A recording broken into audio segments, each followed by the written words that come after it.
வணக்கம். தேன் தமிழ் ஓசையின் பிரதான செய்திகளை வாசிப்பவர் ஷிஃபான் ஹுசைன். விரிவான செய்திகளுக்குள் செல்லும் முன் இன்றைய தலைப்பு செய்திகள்.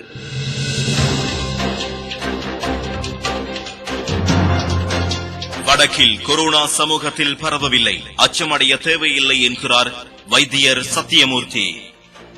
கொரோனா வைரஸ் சமூகத்துக்கு இடையில் பரவுதல் மிக குறைந்த அளவிலேயே உள்ளது. சுகாதார சேவைகள் பணிப்பாளர் நாயகம். இலங்கை ரூபாவின் பெறுமதி சற்று உயர்வு. கொரோனா அச்சுறுத்தல் எதிர்காலத்தில் எவ்வாறு அமையும் என தொற்றுநோய் தடுப்பு பிரிவு பிரதானியின் விளக்கம். வருமானம் இல்லாதவர்களுக்கு 5000 ரூபாய் கொடுப்பனவு. விவசாயிகளிடமிருந்து காய்கறிகளை கொள்வனவு செய்யும் அரசாங்கத்தின் 2ஆம் கட்ட நடவடிக்கை நேற்று.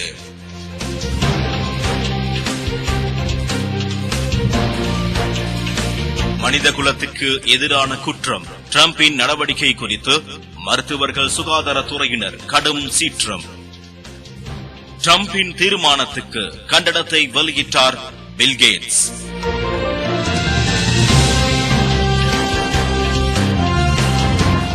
இனி விரிவான செய்திகள். இலங்கை செய்திகள். வடக்கில் கொரோனா தொற்று சமூகத்தில் பரவவில்லை, அதனால் மக்கள் அச்சமடைய தேவையில்லை, எனினும் விழிப்புடன் இருப்பது அவசியம் என யாழ் போதனா வைத்தியசாலை பணிப்பாளர் வைத்தியர் சத்தியமூர்த்தி தெரிவித்துள்ளார். எனினும் ஊரடங்கு நிலவரம் மற்றும் கொரோனாவின் எதிர்காலம் பற்றி தெளிவாக கூற முடியாது, இது உலகளாவிய தொற்று நோய் என்றும் தெரிவித்திருந்தார். நேற்று யாழ் போதனா வைத்தியசாலையில் நடாத்திய செய்தியாளர் சந்திப்பில் இதனை தெரிவித்திருந்த அவர் மேலும் கூறுகையில், கொரோனா தொற்றில் அதிகமானவர்கள் தொற்றிற்கான அறிகுறிகளை வெளிப்படுத்தாதவர்களாக இருப்பார்கள், ஆனால் நோய் காவிகளாகவும் இருப்பார்கள். இதில் அவதானமாக எல்லோரும் இருக்க வேண்டும். தனிமைப்படுத்தல் முகாமில் இவர்கள் அடையாளம் காணப்பட்டதால் பிரச்சினை இல்லை. ஆனால் சமூகத்தில் யாருக்காவது அறிகுறி இல்லாமல் தொற்று ஏற்பட்டிருந்தால் அது வேறு எவருக்கும் பரவினால் மற்றவர்களுக்கும் பரவக்கூடிய நிலையும் உள்ளது. யாழ்ப்பாணத்தின் தற்போதைய நிலை ஜனாதிபதி செயலணி முடிவுகள் எடுக்கின்றது. எமது கருத்துக்களை கேட்கும்போது நிலவரங்கள் தெரிவிக்கின்றோம். ஊரடங்கு பற்றி, நோயின் எதிர்காலம் பற்றியும் உடனடியாக கூறிவிட முடியாது. பொறுத்திருந்துதான் பார்க்க வேண்டும். ஏனெனில் இது உலகளாவிய தொற்று என்பதாகும். கடந்த திங்கட்கிழமை அடையாளம் காணப்பட்டவர்கள் தனிமைப்படுத்தல் மையத்தில் இருந்தே அவர்கள் அடையாளம் காணப்பட்டனர். கொரோனா தொற்று வடக்கில் எந்த சமூகத்தில் பரவவில்லை என்பது தெரிகின்றது. என்றாலும் நாம் அவதானமாக இருக்க வேண்டும். PCR பரிசோதனைக்கு தேவையான கிட்ஸ் ஓரளவுக்கு கிடைத்திருப்பதால் மத்திய அரசு 3 நாட்களுக்கு ஒருமுறை அவற்றை எமக்கு வழங்கி வருகிறது. யாழ் போதனா வைத்தியசாலையில் உள்ள இயந்திரத்தின் மூலம் நாளொன்றுக்கு 72 பரிசோதனைகள் செய்யலாம். விரைவில் யாழ் போதனா வைத்தியசாலையில் உள்ள இயந்திரத்தின் மூலமும் பரிசோதனை மேற்கொள்ள உள்ளோம். அங்கு நாளொன்றுக்கு 72 பேருக்கு பரிசோதனை மேற்கொள்ள முடியும். இதேவேளை தனிமைப்படுத்தல் மையத்தில் தொற்று நோய் ஏற்பட்டதா என்பதை செய்தியாளர்கள் கேள்வி எழுப்பிய போது, தனிமைப்படுத்தல் செயற்பாட்டை ராணுவம், சுகாதார அமைச்சகம் மேற்கொள்கின்றார்கள். இது பற்றி என்னால் தெளிவாக கூற முடியாவிட்டாலும் பாதிரியாருடன் நெருக்கமாக பழகியவற்றை என்ற அடிப்படையில் தனிமைப்படுத்தப்பட்டு கண்காணிக்கப்பட்டு வருகின்றார்கள். ஆகையினால் வழியால் தொற்றுக்குள்ளானவர்கள் என்பதை என்னால் தெளிவாக கூற முடியாது. ஆனால் அங்கு தொற்று ஏற்பட்ட ஒருவரூடாக மற்றவர்களுக்கு தொற்று ஏற்பட்டிருக்கலாம் என சந்தேகம் நிலவுகின்றது எனவும் பதில் கூறியிருந்தார். கொரோனா வைரஸ் சமூகத்துக்கு இடையில் பரவுதல் மிக குறைந்த அளவிலேயே காணப்படுகின்றது. அத்தோடு தற்போது இடங்காணப்படும் நோயாளர்களுக்கு வைரஸ் எண்ணிக்கையும் குறைவாகவே காணப்படுவதாக சுகாதார சேவைகள் பணிப்பாளர் நாயகம் அனில் ஜாசிங்க தெரிவித்திருந்தார். இது தொடர்பில் அவர் மேலும் கூறுகையில், கடந்த செவ்வாய்க்கிழமை மாத்திரம் 15 நோயாளர்கள் இனங்காணப்பட்டுள்ளனர். இறுதியாக யாழ்ப்பாணம் பலாலியில் அமைக்கப்பட்டுள்ள தனிமைப்படுத்தல் நிலையத்திலிருந்தே நோயாளர்கள் இனங்காணப்பட்டனர். கிளிநொச்சி மற்றும் கதிர்வெல பகுதிகளில் அமைக்கப்பட்டுள்ள தனிமைப்படுத்தல் மையங்களிலிருந்தும் நோயாளர்கள் இனங்காணப்பட்டனர். இதனை எம்மால் மேலும் குறைக்க முடியும். கடந்த 5 நாட்களுக்குள் வைத்தியசாலையில் அனுமதிக்கப்பட்டு வைரஸ் தொற்றுக்கான அறிகுறிகள் ஏற்பட்ட நோயாளர்கள் வெளியேறுகின்றமை குறைவடைந்துள்ளது. இவ்வாறான நோயாளர்களின் எண்ணிக்கை வைரஸ் எண்ணிக்கை குறைவாகவே காணப்படுகின்றதாகவும், அதாவது வைரஸ் தொற்று காணப்பட்டாலும் அதன் எண்ணிக்கை குறைவாகவே இருக்கின்றது எனவும் பதிவு செய்திருந்தார். சமூகத்துக்கிடையில் வைரஸ் பரவல் மிக குறைந்த அளவிலேயே காணப்படுகின்றது எனவும் உறுதியாக அனில் ஜாசிங்க தெரிவித்திருந்தார்.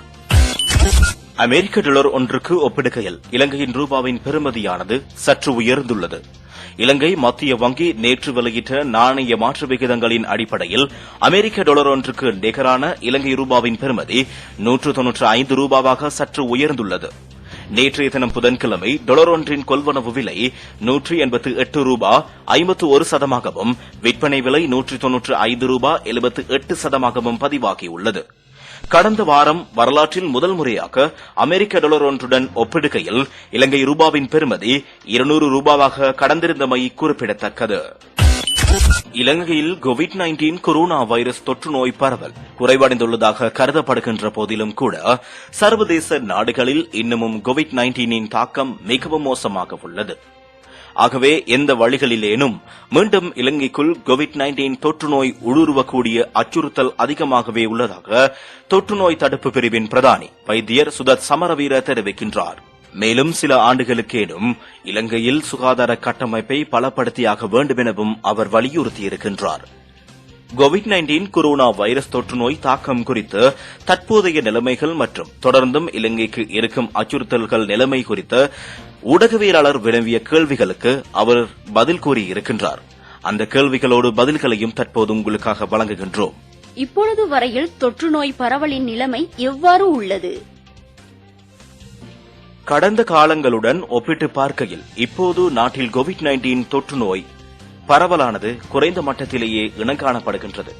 தனிமைப்படுத்தல் முகாம்களில் உள்ளவர்கள் மட்டுமே தொடர்ந்தும் அடையாளம் காணப்படுகின்றனர். ஆகவே இந்த தொற்று நோய் பரவலின் தன்மை குறைந்த வண்ணமே உள்ளது என்பதை எம்மால் அவதானிக்கப்படுகின்றது. எவ்வாறான தன்மையால் கோவிட்-19 தொற்று நோய் குறைகின்றது என நீங்கள் கருதுகின்றீர்கள்? வைத்திய பரிசோதனைகளின் தரம் மற்றும் சுகாதாரத்துறையினரின் துரிதமான செயற்பாடுகள் மட்டுமே இதில் அதிக வெற்றிகரமாக அமைந்துள்ளது. ஒரு நோயாளியை அடையாளம் கண்டவுடன் அவர் குறித்த துரித கதியிலான மருத்துவ பரிசோதனைகளை முன்னெடுத்து வருகின்றவை மற்றும் அவருடன் நெருக்கமாக பழகிய நபர்களின் குறித்து உடனடியாக கவனம் செலுத்தி அவர்களை தனிமைப்படுத்தி அவர்கள் மீது மருத்துவ பரிசோதனைகளை முன்னெடுத்து வருகின்றமை என்ற காரணிகள் நாட்டில் நோய் பரவலை கட்டுப்படுத்த சாதகமாக அமைந்துள்ளது. அத்துடன் மக்களும் சுகாதார ஆலோசனைகளை அதிக அளவில் பின்பற்ற கற்றுக்கொண்டுள்ளனர். மக்களின் இந்த ஒத்துழைப்பு எமக்கு சாதகமாக அமைந்துள்ளது. அப்படியென்றால் இப்பொழுது சமூகத்தில் கோவிட்-19 தொற்று நோயால் எவரும் இல்லை என்பதா உங்களின் நிலைப்பாடு? அவ்வாறு கூறவில்லை. சமூகத்தில் கொரோனா தொற்றாளர்கள் இருக்கலாம், ஆனால் பெரிய அளவில் நோயாளர்கள் இருக்க வாய்ப்பில்லை. ஒரு சிலர் மாத்திரமே இருக்க வாய்ப்புள்ளது. அவர்கள் குறித்தும் சுகாதார அதிகாரிகள் கண்காணித்து வருகின்றனர். பொதுமக்களும் இதில் சுயமாக தம்மை வெளிக்காட்டிக் கொள்ள வேண்டும். ஒருவருக்கொருவர் தனது உடலில் மாறுதல்கள் தென்பட்டால் உடனடியாக மருத்துவர்களிடம் அறிவிக்க வேண்டும். கோவிட்-19 வைரஸ் தாக்கம் இல்லாது வேறு நோய்கள் இருந்தாலும் கூட அவற்றை தெரியப்படுத்தி முறையான பரிசோதனைகளில் ஈடுபட்டால் தாமும் இந்த சமூகமும் பாதுகாக்கப்படும் என்பது ஒவ்வொரு தனிநபரும் உணர்ந்து பொறுப்புடன் செயற்பட வேண்டும். தற்போதையுள்ள இந்த நெருக்கடி நிலைமைகள் தளர்வடைய மேலும் காலம் அவசியமா? இப்போதுள்ள நிலைமை ஆரோக்கியமானதாக தென்படுகின்றது. ஆனால் எதிர்வு கூறுதல் கடினமானதேயாகும். இன்னும் ஒரு வார கால நிலைமைகள் கவனத்தில் கொண்டு மேலும் இவ்வாறான கட்டுப்பாடுகள் அவசியமா அல்லது ஊரடங்கு சட்டத்தை தளர்க்க முடியுமா என்பது குறித்து அறிவிக்க முடியும். மக்களின் அன்றாட வாழ்க்கை முறையை நடைமுறைப்படுத்தும் வேலை திட்டங்களை உருவாக்குவது குறித்து இம்மாத இறுதிக்குள் தீர்மானம் எடுக்க முடியும் எனவும் நம்புகின்றோம்.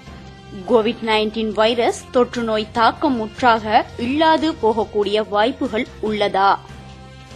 அவ்வாறு முழுமையாக கட்டுப்பாட்டில் வைத்திருக்க எந்த வாய்ப்புகளும் இல்லை. இன்று உலகில் பல நாடுகளில் இன்னமும் கொரோனா வைரஸ் பரவல் உள்ளது. இந்த நாடுகள் மிக மோசமாக பாதிக்கப்பட்டு வருகின்றது. அவ்வாறு இருக்கையில் எந்த வழிகளிலேனும் மீண்டும் இலங்கைக்குள் கோவிட்-19 வைரஸ் வரக்கூடிய வாய்ப்புகள் உள்ளது. மீண்டும் விமான நிலையங்கள் திறக்கும் நேரங்களில் இலங்கைக்கு அச்சுறுத்தல் உள்ளது. ஆகவே இலங்கையில் இப்போது நிலைமைகளை முடிவுக்கு கொண்டு வந்தாலும் கூட இன்னும் சில ஆண்டுகளுக்கு கடுமையான சுகாதார கண்காணிப்பு நடவடிக்கைகள் முன்னெடுத்தேயாக வேண்டும். இல்லையில் மீண்டும் இரண்டாம் சுற்றாக கொரோனா வைரஸ் தாக்கம் பரவக்கூடிய வாய்ப்புகள் அதிகமாக உள்ளது. கோவிட்-19 என்பது சர்வதேச அளவில் இல்லாதொழிக்கப்பட்டுள்ளது என்று சான்றிதழ் உலக நாடுகள் சுகாதார அமைப்புகள் வழங்கும் வரையில் அச்சுறுத்தல் உள்ளது. இவ்வாறு தனது பதில்களை அவர் கூறியிருந்தார். முச்சக்கர வண்டி சாரதிகள் மற்றும் பாடசாலை வேன் சாரதிகளுக்கும் 5000 ரூபாய் கொடுப்பனவை வழங்க அரசாங்கம் நடவடிக்கை எடுத்துள்ளதாகவும், எனினும் அரசாங்க நிவாரண கூட்டறிக்கையில் இவர்கள் உள்வாங்கப்படவில்லை எனவும் அமைச்சர் மஹிந்த அமரவீர கூறுகின்றார். கோவிட்-19 கொரோனா வைரஸ் தொற்று நோய் காரணமாக நாடளாவிய ரீதியில் ஊரடங்கு சட்டம் பிறப்பிக்கப்பட்டுள்ள நிலையில் மக்களின் அன்றாட வாழ்வாதாரம் பாதிக்கப்பட்டுள்ளது. இந்நிலையில் பொதுமக்களுக்கு நிவாரணம் வழங்குதல் தொடர்பாக அரசாங்கம் முன்னெடுத்து வருகின்ற வேலை திட்டங்களில் அடுத்த கட்டமாக நாளாந்தம் தொழிலில் ஈடுபடும் வேலையாட்கள் குறித்து விசேட கவனம் செலுத்தப்பட உள்ளதாக அமைச்சர் மஹிந்த அமரவீர தெரிவித்துள்ளார். அந்த வகையில் முச்சக்கர வண்டி சாரதிகள் மற்றும் பாடசாலை வேன் சாரதிகள் தமக்கான நாளாந்த வருமானம் இல்லாது அதிக அளவில் சிரமப்படுவதாக கூறி வருகின்ற நிலையில் அவர்களுக்கும் அரசாங்கம் நிவாரணங்களை வழங்க தீர்மானம் எடுத்துள்ளதாக அவர் மேலும் கூறுகின்றார்.